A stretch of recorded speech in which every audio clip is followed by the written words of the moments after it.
5ই August Awami লীগের পতন হওয়ার পর সবার মনে একটাই এখন চিন্তা, আওয়ামী লীগের সাধারণ সম্পাদক ওবায়দুল কাদের ওরফে কাউয়া কাদের এখন কোথায় আছে।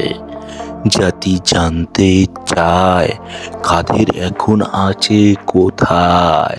কাদের তো নিজেই বলেছিল আমি পালাবো না, প্রয়োজনে মুকুল সাহেবের বাসায় গিয়ে উঠব অথবা ঠাকুরগাঁয়ে মির্জা ফখরুলের বাসায় যাব।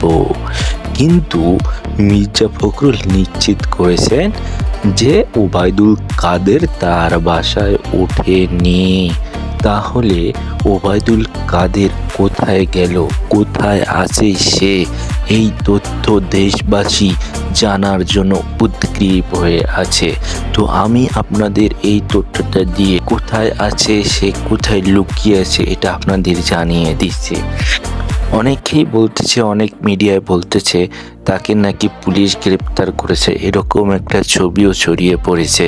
কিন্তু সেই ছবিটা ব্লার, ঘোলাটে, পরিষ্কার বোঝা যাচ্ছে না আসলে এই লোক ওবায়দুল কাদের কিনা। আরেকটা ছবিতে দেখা যাচ্ছে 5 তারিখে আওয়ামী লীগ পতন হওয়ার আগেই তিনি 3 বা 4 তারিখে দেশ ছেড়ে পালিয়ে গেছেন, বিমানের ভিতর তিনি বসা।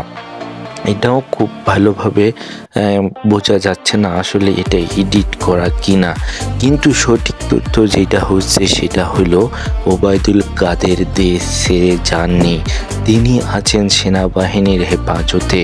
এটা অনেকের কাছ থেকে তথ্য নিয়ে আমি এটা আপনাদের সঙ্গে শেয়ার করতেছি, অনেক গোপন তথ্যের ভিত্তিতে, যে ওবায়দুল কাদের দেশ ছেড়ে পালাতে পারেনি, তিনি এখন সেনাবাহিনীর হেফাজতেই আছেন। এটাই হলো সর্বশেষ আপডেট।